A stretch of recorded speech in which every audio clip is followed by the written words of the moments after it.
देवभूमि उत्तराखंड, जहां बर्फ से ढके पहाड़, बहती नदियां और मंदिरों की घंटियां एक अलग ही दुनिया का एहसास कराती है। लेकिन क्या आप जानते हैं, इन खूबसूरत पहाड़ों के पीछे एक ऐसा इतिहास छिपा है जिसे सुनकर आज भी गर्व होता है। जी, ये कहानी है गढ़वाल के महान परमार वंश के। सवाल आता है मन में, कौन थे परमार वंश, कहां से ये लोग आए थे और कैसे एक राजा ने 52 गढ़ों को जोड़कर गढ़वाल जैसा शक्तिशाली राज्य बनाया था। अगर बात करूं परमार वंश की उत्पत्ति की, तो गढ़वाल का परमार वंश, जिसे पंवार वंश के नाम से भी जाना जाता है, माना जाता है कि इनकी उत्पत्ति मालवा क्षेत्र से हुई थी। इतिहासकारों के अनुसार ये वंश प्राचीन परमार वंश की एक शाखा था, जिसने मध्य भारत में भी शासन किया था। और समय के साथ साथ इस वंश के कुछ राजपूत शासक उत्तर की ओर बढ़े और हिमालय की गोद में आकर बस गए थे। गढ़वाल का निर्माता जिसे माना जाता है, उस राजा का नाम है राजा अजयपाल।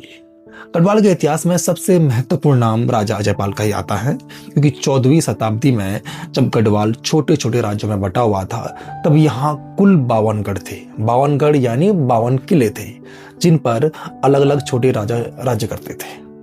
राजा अजयपाल, जिन्होंने अपनी वीरता, बुद्धिमत्ता और रणनीति से जो है कि इन सभी 52 गढ़ों को एकजुट किया था और एक शक्तिशाली राज्य की स्थापना की थी। फिर यहीं से जन्म होता है गढ़वाल का नाम। गढ़वाल यानी कि गढ़ों की भूमि। राजा अजयपाल ने अपनी राजधानी बनाई चांदपुर गढ़ी में।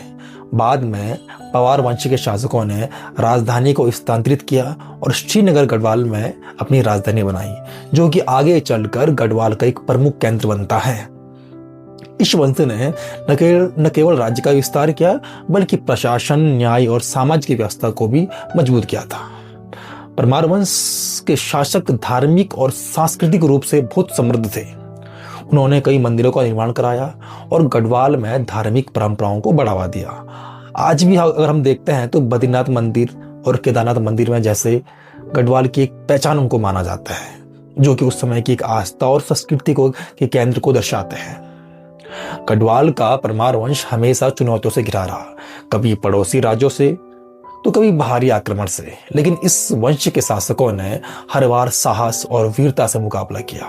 लेकिन 18वीं सदी के अंत में गढ़वाल पर सबसे बड़ा संकट आता है, जो आता है गोरखा आक्रमण का। गोरखा सेना ने गढ़वाल पर कब्जा कर लिया था और परमार वंश को भारी नुकसान झेलना पड़ा। गोरखा आक्रमण के बाद गढ़वाल की स्थिति, यानी कि परमार वंश की स्थिति, बहुत कमजोर हो गई थी।